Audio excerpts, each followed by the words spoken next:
I knew I was unsatisfactory as far back as I could remember. I don't think my parents ever actually said it. That wasn't necessary. I knew everything I needed to know from the way they gazed at me both when I was born, hoping for their first son, and again when my sister Kate arrived 3 years later.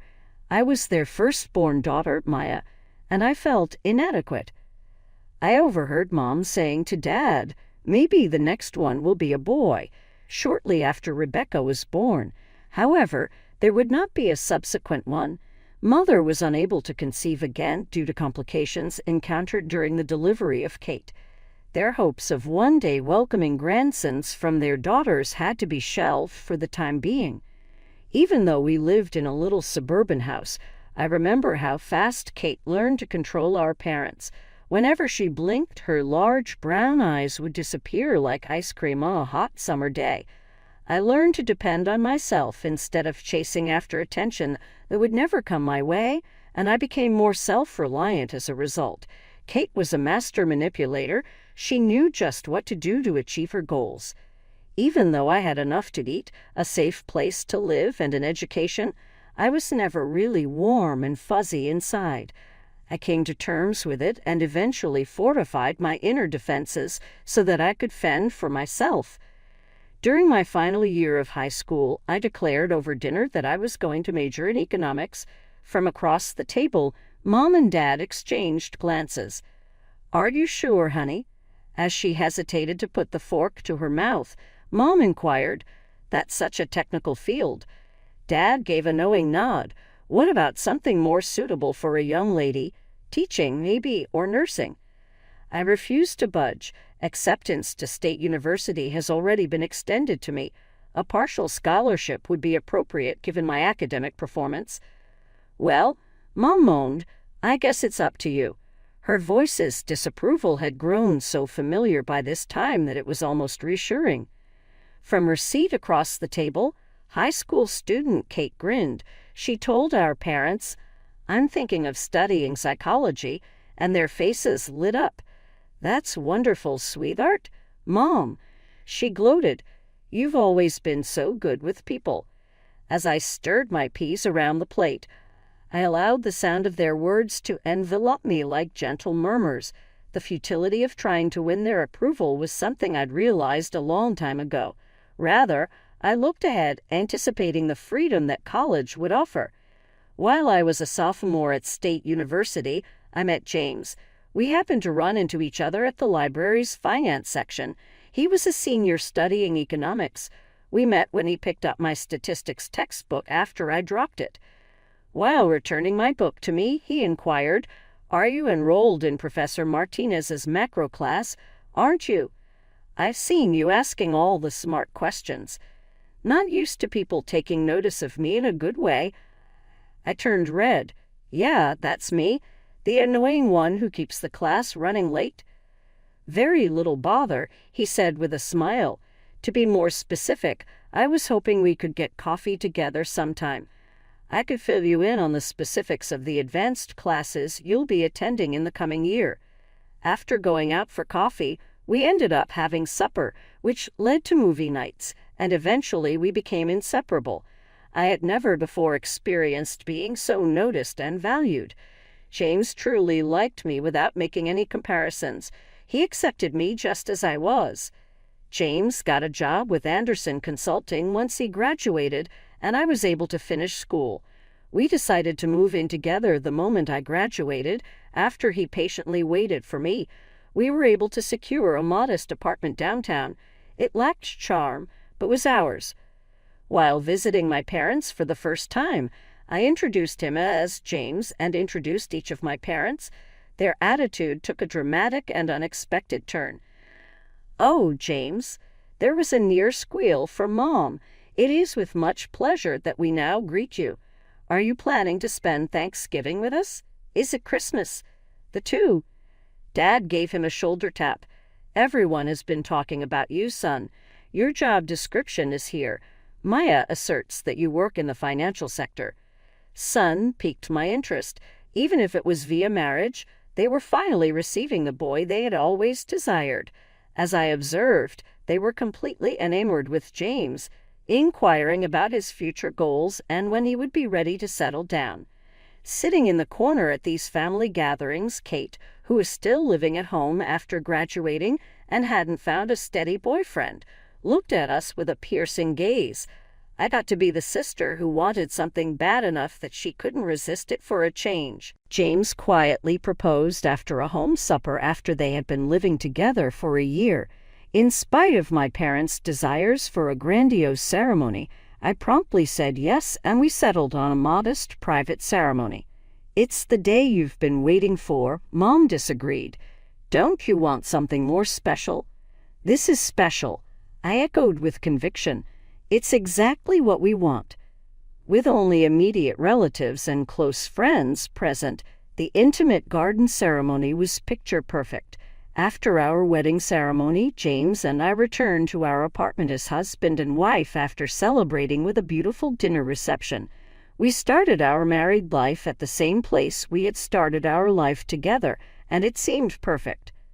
Not long after the honeymoon ended, people began asking questions. "So, when can we expect some good news?" With her scarcely veiled desire for a grandson, Mom would inquire. I would mention, "We're saving for a house first," multiple times. "We want to be financially stable before starting a family." Then Dad would scowl disapprovingly. "Your mother and I didn't have much when we started out, and we managed just fine." There was a constant stream of news about friends expanding families at every family dinner. "Has it reached you?" Another boy, the Hendersons, exclaimed as they became grandparents once again. Alternatively, the Smith's daughter just announced she's pregnant, and she's younger than you, Maya. James and I saved for 2 years before we were able to buy our first home. It wasn't flashy, but it belonged to us. And the bank, I suppose. I anticipated a flurry of queries about the baby the second we signed the mortgage paperwork. It was done. I was caught off guard when Kate made her announcement 3 months later. As she placed her palm on her still flat stomach, she announced, "I'm pregnant," at Sunday supper. "It's Mark's." We were all unimpressed with Mark, her 6-month lover. Life zoomed by in the months that followed. Mark up and left as soon as Kate began to show, returning to live with our parents and leaving her alone.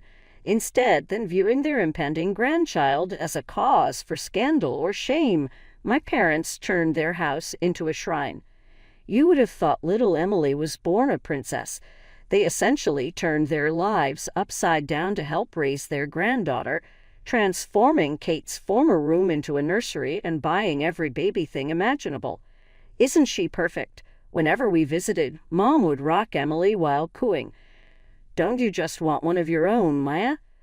Watching James with Emily was the most painful thing, far worse than my parents' relentless pressure. For hours he would play on the floor with her, making ridiculous expressions and occupying her with books and plush animals. "James is such a natural with children," Mom would say with a hint of malice. "He's going to make such a wonderful father." Everything that the pregnancy websites suggested, including keeping track of my period and taking vitamins, I began to do. Nothing changed no matter how many months we tried. James, meantime, began to spend an increasing amount of time at my parents' house, where he played with Emily. He would remark, "She's such a sweet kid," as we drove home. "Have you noticed her newfound ability to walk? Uncle," was almost her word today. Every time he was good with her, my mom would tell him good things. "Just imagine how wonderful you'll be with your own children." I would nod and smile, but a knot of unease was tightening inside of me. Why hadn't I conceived by now? Imagine if there was a problem. However, I ignored these concerns, assuring myself that all will work out in due course. I persisted in maintaining an optimistic outlook despite my year-long futile attempts. Telling myself, "These things take time," was my strategy. But Mom flew into a panic attack the moment she learned we had been trying for a year. "Maya, a whole year. There's a problem. You should visit a doctor without delay." Before I had even left their house that day, she began sending me the contact details of fertility doctors. At long last, I scheduled an appointment to stop getting everyone's goat. James accompanied me into the sterile examination room and held my hand as the doctor went over her questions. More testing, including blood work and ultrasounds, came next. The results day subsequently arrived. The results show that you're infertile, the doctor stated kindly, but I'm sorry. Like a punch in the stomach, the words landed on me. I hardly felt James's squeeze when he took hold of my hand. Even though she seemed to be speaking from a great distance, the doctor persisted in discussing potential treatments and alternatives. James and I ate almost none of our takeout that night as we sat in the kitchen. We can consider options like adoption or in vitro fertilization, he ultimately stated. There are options. The destruction felt final, but I nodded indifferently. What would I say to my loved ones when I told them this? During the subsequent family meal, the solution emerged. It was like pulling off a Band-Aid. I wanted to get it done quickly. I interrupted my parents in the middle of a conversation to say, "Mom, Dad, I need to tell you something." A professional examined me, and I inhaled deeply. My infertility is terminal. I have no ability to conceive. Following this, there was an ear-piercing quiet. After then, Mom's face twisted in contempt. She spit out the word infertile, like if it were poison. What kind of woman can't even do the one thing she's meant to do? My dad would stare right past me. An empty vessel, he murmured lightly. Just an empty flower. As she bounced Emily on her knee, Kate sat there grinning. Well, I guess we know who the real woman in the family is. I turned to James for comfort, but he remained motionless, fixated on his food. In that instant, the tears welled up in an uncontrollable torrent. I ignored their cries as I bolted out of the house, pushing away from the table. It was just too much for me to handle after that night to return to their place. However, James persisted, attending to Emily, conversing with Kate, and paying attention to my parents. Replete with tales, he would return home. He would mention that Emily had learned a new song that day. You should have seen her dancing around the living room. This lasagna that Kate made is just mouth-watering. She's becoming quite skilled in the kitchen. Word for word, it sliced into my soul.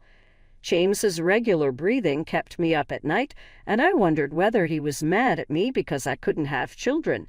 Every time he returned from another visit to my parents' place with that longing expression on his face after playing with Emily, the guilt gnawed at me even more.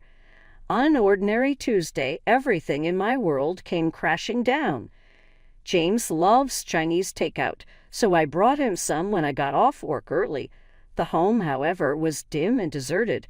It wasn't out of the ordinary that his car wasn't in the driveway, but something seemed wrong. I dialed his number. There is no response. Got a call back. No stopping there. Suddenly, an Instagram notification sounded on my phone. A new photo was posted by Kate Thompson. Her posts normally go unnoticed by me, but this one caught my attention. The picture of James on my parents' couch, with Emily curled up in his lap and Kate leaning against him, smiling for the camera, made my stomach turn. A moment spent with my beloved loved ones, as stated in the caption. I frantically reached for my vehicle keys, my grip trembling. The logical side of my brain attempted to justify the situation by suggesting that it might be benign, but my intuition was correct. On the way to my parents' house, my thoughts wandered to every interaction between James and Kate in the past year, painting a fresh and horrifying picture of them. Multiple vehicles filled their driveway. Mom's automobile, Dad's truck, and James's sedan. Like clockwork, the front door swung open. I sneaked inside, my heart racing so fast I felt it may explode. A rustle of voices escaped the living room. "James, you are already considered a son by us, my mom was telling me, and you deserve to be happy." My dad said, "You've been so great with Emily, and Kate, she's young and fertile, you know. You two could expand your family. Consider it, my mom said. Why stay trapped in a marriage with? The revulsion in her voice was audible even after she suppressed it. A barren woman. A gasp escaped my lips. This is not possible. I sprang into the room, startling everyone. James sat in Dad's armchair as my sister and I sat on the couch, and Emily played with blocks on the floor in the middle, creating an eerie atmosphere reminiscent of a nightmare. A big, joyful family, and they're all trying to leave me out. What the hell is going on here? It sounded louder than I felt. My parents were stubborn, but James at least seemed embarrassed. Maya, Mom said, tall and proud, we're just having an honest discussion about what's best for everyone. Best for everyone? My voice quivering, I echoed. You're trying to convince my husband to leave me for my sister. According to Dad, someone needs to consider his future. He deserves what he wants, but you can't give it to him. Kate can. As I waited for James to defend our marriage and tell them they were insane, I looked to him. He kept staring at the floor instead. James, I whispered, barely audible as I called him. In a low voice, he apologized to Maya. However, they are correct. I desire procreation, a household, during which time I began to care about Kate.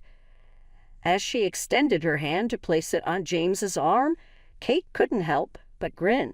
She responded, "Get out," with an air of coldness. You are no longer welcome here. These people are become my family. I studied every expression on their faces. My dad's serious disapproval, my mom's icy satisfaction, Kate's victorious grin, and James's shameful evasion. Nothing has come out of our 4 years of marriage or our lifetime of familial bonds. Silently, I pivoted and made my way out. I drove home in a trance, forgot to pack my luggage, and left James a note, "File for divorce. Your lawyer will be contacted by my lawyer." Rapid and clinical was the divorce process. We divided everything in half. I moved into a little apartment across town and dove headfirst into my work in an effort to escape. But that wasn't how social media worked. A coworker of mine gasped at her phone during coffee break one morning. "Oh my goodness, Maya," I apologized. She stumbled over her words. "I forgot to unfollow your sister." Kate in a floor-length white gown, James in a tux, and my parents grinning by their side were all on display, even though she attempted to cover her screen. "It's fine," I lied and said, genuinely believing it wasn't. "I hope they're very happy together." Another notification surfaced a year later. Meet little Rose. They finally got the girl they had always dreamed of thanks to my replacement. With Emily, the adoptive child, and his new kid from his relationship with Kate, James finally had the ideal little family. That day, I removed every single one of my social media accounts. However, life has a curious knack for catching you off guard. On a Saturday, I was out grocery shopping when my cart was involved in a collision with another customer's. I apologized deeply, a low-pitched voice said. My gaze met the warmest brown eyes I had ever laid eyes on. "I'm Michael." He introduced himself as he helped me gather my strewn belongings. "Can I buy you coffee to apologize for being a klutz?"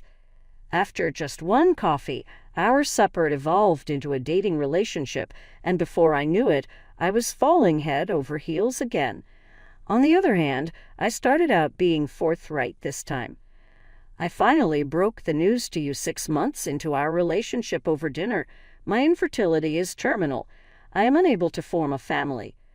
Michael firmly grasped both of my hands. "My heart aches for you, Maya. We will adopt a child or choose not to have children in the future. All I want is you." Our courthouse wedding was intimate, with only our closest friends and family present. Stay away from the conflict in the family and ditch that pricey clothing. Loving is all. My peculiar symptoms, such as morning nausea and vertigo at inconvenient times, began a year into our marriage. Michael pushed for my medical evaluation. "Mrs. Chen," the doctor explained as he examined my test findings, "congratulations, you're pregnant." Before her, I gazed. It's not feasible.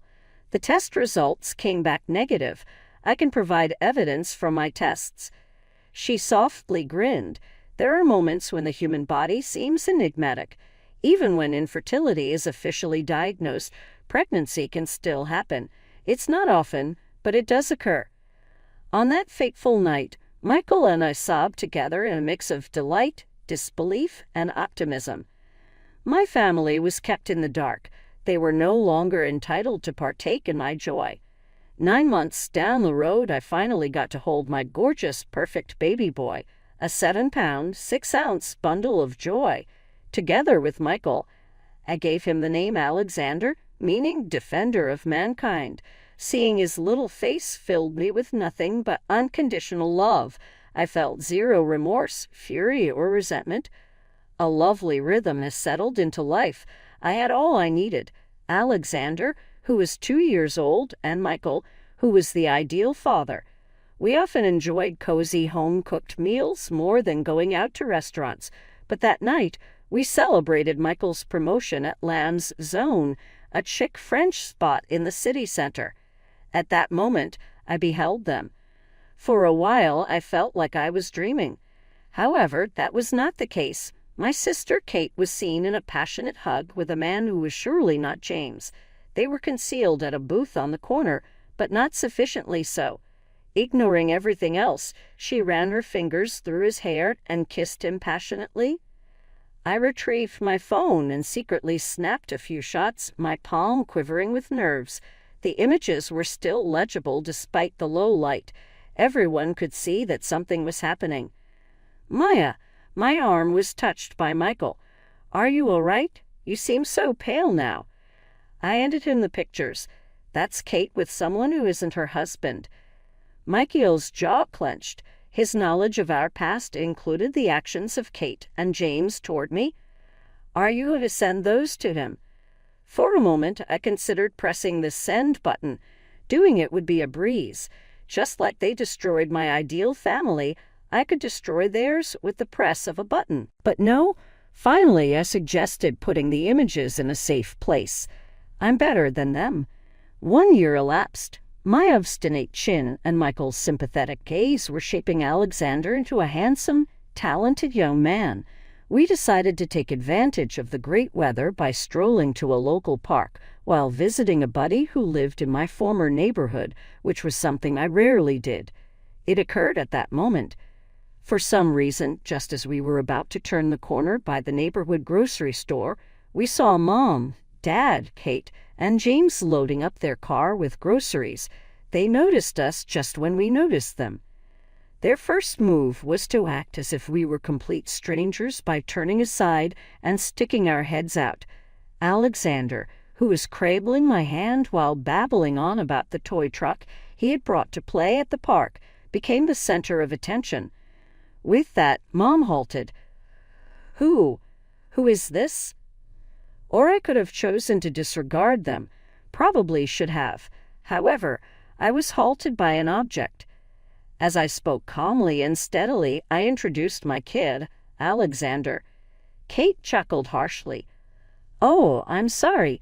Everyone is aware that you are sterile. From what agency did you choose to adopt him?" Indulging in the moment, I met her gaze directly. "He was born 3 years ago to me. We did not work with an adoption agency." "That's just not possible," Mom blurted out. After she started to say, "The doctors were wrong," I interrupted her. "This is a common occurrence." "Uncommon, however, it does occur, and the evidence is this." Alexander was looking on with interest as the strangers passed by, so I signaled to him. Dad's expression changed. "A grandson. We have a grandson." As they approached us, Mom extended her arms as if she had every right to hold my child. In a protective move, I moved to stand in front of Alexander. Hardly saying no, I responded, "You are not authorized to do this. You have no right to treat me like trash and then claim my grandson. Because of your treachery, you no longer enjoy that luxury." Watching our parents fix it on my son caused Kate's face to flush in an unattractive shade of scarlet. After I was discarded, She had always been the favorite, and she hated it when things changed. "Oh, Maya, stop being such a brat," she spat out. "Wow, you managed to conceive a single child. Not a huge deal. I was ultimately victorious. I found your spouse. My two lovely girls gave him a true family. And still better than you can ever be, just admit that." She hadn't even finished her tirade before I reached for my phone. "Speaking of family, Kate, why don't you tell everyone about your extracurricular activities?" "What are you talking about?" As James's pupils contracted, he inquired. Presenting my phone, I retrieved the images taken at the eatery. "Look at your devoted wife enjoying supper with another man. I must admit, Kate, that the majority of diners do not consume the faces of those with whom they dine." As soon as James grabbed the phone from my hand, Kate's face lost all color. Their jaws dropped open in disbelief as they hurried to get a better look. "Who is he?" His voice quivering with anger, James made a demand. Kate froze. He's just a friend from work." "Friends don't kiss like that," I saw with a level head. "And they certainly don't meet in dark corners of expensive restaurants while their spouses are at home with the kids." "Kate, how could you?" My mom let out a gasp. "After everything." "Everything." It made me laugh out loud. "After you aided her in abducting my husband, following your decision to discard me on the grounds that I was incapable of bearing children. What a fascinating concept. Isn't karma?" The parking lot was now the scene of James and Kate's yelling match. As I took Alexander's hand, I whispered, "Come on, sweetie. Time to go home." As we strolled away from the nuclear explosion, my son happily chattered about the park we were going to, oblivious to the mayhem around them. I didn't find out the final details until a month later, when word got around the neighborhood. James had himself checked since he was suspicious after learning about Kate's infidelity. He had been sterile the whole time, it turned out, which meant that his purported daughter, Rose, couldn't be his. He abruptly abandoned her after deciding he would not provide financial support to Rose or Emily. Despite the disarray in her once idyllic existence, Kate returned to live with our parents. After that, they came up with every imaginable way to get in touch with me. Calls, emails, and even an unannounced visit to our house. "Please, Maya," Mom pleaded with Maya as she walked out the door. "An awful error was committed by us. Join us in being a part of Alexander's story. He's the only grandchild we have." "You should have thought about that before you called me an empty vessel," I said without a fuss. "Actions have consequences." Michael wholeheartedly agreed with my choice. While we were watching Alexander play with his blocks one night, he observed, "Family isn't about DNA. Loyalty, respect, and love are at the heart of everything. Nothing about those things was shown to you." Obviously, he was correct. By the time I looked about at my tiny family, which included my amazing husband who loved me no matter what, my miraculous son who disproved the doctors, and our home full of joy and laughter, I realized I had everything I needed. There are instances when the family into which you are born does not necessarily represent your destiny.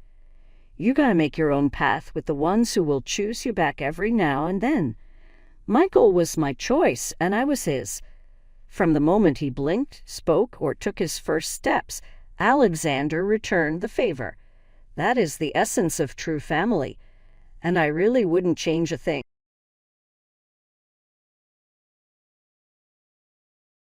3 years ago, I married David Wilson, thinking I found my happily ever after. Instead, I ended up in a mansion that felt more like a prison, surrounded by my husband's controlling family.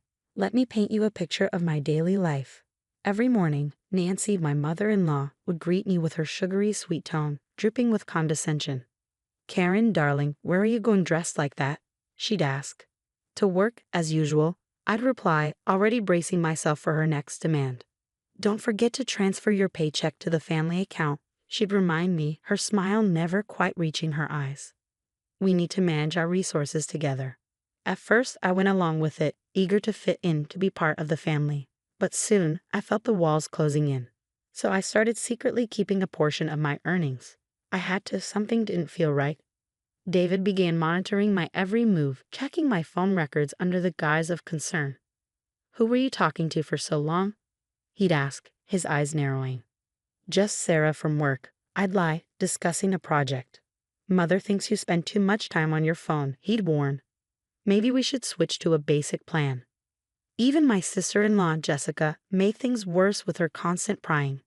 "David, did you know Karen bought coffee 3 times this week? So wasteful," she'd tattle like a schoolyard snitch. Robert, my father-in-law, played the role of the reasonable one, but he was no different. "We believe in pooling our resources, Karen," he'd say. "Individual spending leads to family discord." I was losing myself in their world of control. One day, I managed to call my brother, Michael, from the bathroom with the shower running to muffle the sound.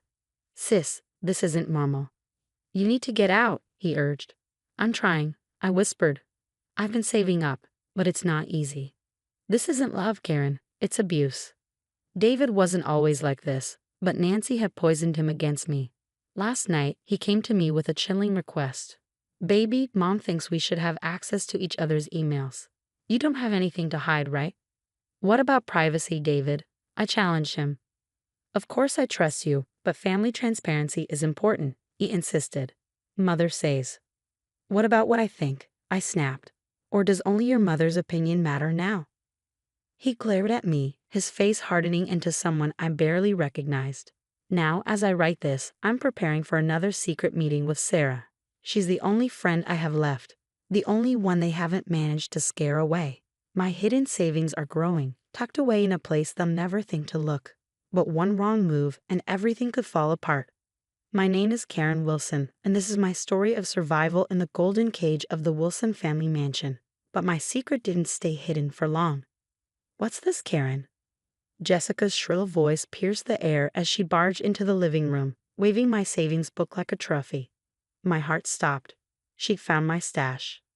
"Sneaking money away from the family, are we?" she sneered. "Mother, Father, David, come quick." Within seconds, I was surrounded. Nancy's face turned an alarming shade of red. "You ungrateful little snake. After everything we've done for you," she hissed. "What I earn is mine." I tried to stand my ground, but my voice trembled. "I have the right to save my own money." "David, darling," Nancy cooed, turning to my husband, her tone softening into something far more sinister. "Remember those late nights she's been working? Those meetings with her coworker, Sarah? Now we know why." "That's not true." I protested, but David's face had already darkened. "And there's more," Jessica added, her eyes gleaming. "I saw messages on her phone with some guy named Michael." "Michael is my brother." I screamed, but Robert stepped forward, his facade of calm shattering. "Enough," he commanded. "We can't trust her. She needs time to reflect on her actions." Before I could react, they seized me. David just stood there, watching, his eyes cold and distant, as they dragged me up the stairs to the guest room. "David, please," I begged, tears streaming down my face. "Don't let them do this." "Karen," he said flatly, "this is for your own good." The door slammed shut, and I heard the lock click. Nancy's voice was the last thing I heard before the silence swallowed me. "Your phone and laptop will stay with us," she taunted. "Maybe some time alone will help you understand family loyalty." Days passed in that suffocating room. Desperate, I searched every corner for something, anything that could help me escape. In an old desk drawer, I found a stack of documents. As I read through them, my hands started to shake. They were incriminating files, fraudulent investments, charity records doctored by Nancy, evidence of systematic embezzlement. They weren't just controlling, they were criminals. Through the thin walls, I overheard them plotting. "She's been in there 5 days now, Mother." David's voice was muffled but clear. "Do you want to lose her like we lost your first wife?" Nancy reminded him. "Karen is showing the same signs. We can't trust her." "You're right, Mother," he agreed. "We'll keep her under control." I slumped against the wall, realizing the nightmare I was truly trapped in. My husband wasn't just complicit, he was one of them. But they hadn't taken everything. They didn't know about the old phone I hid in, a lifeline tucked away in my pillowcase. Sarah would notice my absence. Michael would worry when I didn't call. I just had to wait, document everything I heard, and stay strong. They thought they were breaking me, but instead, they'd given me the ammunition I needed to break them. In the guest room, I found an old lamp and remembered a trick from my college electronics class. Stripping the wires carefully, I managed to make a makeshift charger for my hidden phone. The moment it powered on, I saw dozens of missed calls from Sarah and Michael. I quickly texted Sarah. Locked in Wilson guest room. Need help. Call Michael. While waiting, I photographed every incriminating document I could find: investment fraud papers, charity bank statements, loan documents. Each image went straight to my email. Downstairs, their voices drifted up to me. Those loan applications under Karen's name cleared. Good work, David. I heard Robert say, casual as anything. Thanks, Dad, David replied. My hands shook as I realized the truth. My own husband had stolen my identity. Jessica, darling, how are those credit cards working out? Nancy asked. Great, Mother. Karen's name is on all of them. If anything goes wrong, she'll take the fall. Jessica laughed. Then I heard sirens in the distance. Heavy footsteps echoed on the porch. Police were responding to a welfare check. Chaos erupted downstairs as I banged on the door. Up here, I'm locked in. The door burst open. Michael rushed in, followed by 2 officers. Karen, thank God. Nancy appeared, all innocence. Officers, this is a family matter. Our daughter-in-law has been unwell. Save it. I cut her off. I've been held prisoner for a week. David pushed through, desperation in his eyes. Baby, please, we were only trying to protect you. Protect me while stealing my identity. I asked, my voice trembling with rage. Jessica turned pale. What's she talking about? I faced them all. The business loans, the credit cards, the charity fraud. I know everything. The officers glanced at me, interested. Ma'am, would you like to press charges? I met David's pleading eyes. 7 days ago, I might have wavered, but not anymore. Not yet. But I want a restraining order against all of them. Michael helped me pack under the officer's supervision. Nancy's face twisted with anger. You ungrateful little. Choose your next words carefully, Michael warned. In the car, reality hit. I was free, my phone buzzed, David's name lighting up the screen. Karen, please, I love you. Mother made me do it. Did she make you steal my identity too? I replied. I'll change. We can work this out. There's nothing to work out. Divorce papers are next. At Michael's apartment, I finally broke down. They took everything from me. No, sis, he reassured me. You're alive, you're smart, and you have evidence of their crimes. You won. The next few days brought desperate attempts at reconciliation. Flowers, messages, promises. Karen, please, David begged outside Michael's building. Mother was wrong. I was wrong. I'll leave them. We can start fresh. You had your chance, I replied, unmoved. Jessica tried next. We're family, Karen. Families forgive each other. Family doesn't steal your identity and use your name for fraud. That's not family. Even Nancy showed up, all tears and regret. Darling, we were just afraid of losing you. So you locked me up. Perfect logic. I said, then blocked their numbers and deleted their messages. Michael helped me find a lawyer. In my new apartment, surrounded by the evidence on my laptop, I felt a new strength rising in me.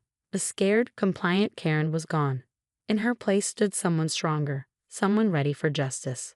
6 months after my escape, I sat in my new corner office, watching everything unfold. The anonymous tip I'd sent to the FBI about Robert's investment fraud had started an avalanche. Breaking news: Wilson Family Charity under federal investigation for massive embezzlement scheme. My phone buzzed with a text from Sarah. OMG, they're arresting Jessica right now for credit card fraud. I smiled, remembering the evidence I'd leaked through untraceable channels. The house of cards was falling. Minutes later, Michael called. Did you see the news? David just got picked up for identity theft. Those business loans in your name came back to bite him. Karma's got perfect timing, I replied. Watching the news, I saw Nancy Wilson walking out of the federal courthouse, head down, looking defeated. Headlines blared. Wilson Family Charitable Foundation misappropriated millions, and Wilson families fall from grace. A legacy of lies. My own life was unrecognizable from a year ago. My marketing firm was thriving. Turns out, a week in a locked room offers plenty of time to envision a future. I'd signed 3 major clients this month alone. You've come so far, Sarah said over lunch. Remember how scared you were? Now, every Tuesday night, I ran support groups for financial abuse survivors. The news anchor's voice broke through our conversation. Robert Wilson sentenced to 15 years for investment fraud, he announced. Just then, my office phone rang, displaying a blocked number. Out of curiosity, I answered. Karen, please. Nancy's voice cracked with desperation. They're taking everything. Our house, our accounts. Funny how karma works, doesn't it? I replied. We're your family, she pleaded. No, you were my prison. Goodbye, Nancy. I hung up. I turned back to the TV just as David was led out of the courtroom in handcuffs. This is what you get for identity theft and loan fraud, I muttered. My assistant poked her head in. Your 3 o'clock is here, she said. Send her in, I replied, as a nervous woman stepped inside, her eyes wide and fearful, a mirror of my own face a year ago. You're safe here, I assured her. I know exactly what you're going through. My phone buzzed with a message from yet another unknown number. Jessica again. The cops are saying 10 years minimum. Please, Karen, help. Delete. Block. The TV droned on. Wilson family business files for bankruptcy amid federal investigations. I glanced around my office, walls lined with awards, a thriving business, and most importantly, freedom. They had tried to break me, but all they managed was to destroy themselves. My brother's words echoed in my mind. You didn't just survive, sis. You thrived. I looked out my window at the endless stretch of cityscape, my heart brimming with possibility. The divorce papers lay ready to be signed. I had no forgiveness left for them. Let them rot in their cells, drowned in debt, and watch their precious reputations dissolve. The news ticker scrolled with one final headline. Wilson family empire crumbles. A tale of fraud, abuse, and justice. I turned off the TV, ready for my next appointment. Someone else needed to learn what I now knew. The best revenge isn't just surviving, it's succeeding. What would you do if you discovered your spouse not only imprisoned you but also stole your identity for criminal activities? Would you expose their crimes right away, or would you strategically gather evidence while appearing broken? Share your thoughts in the comments.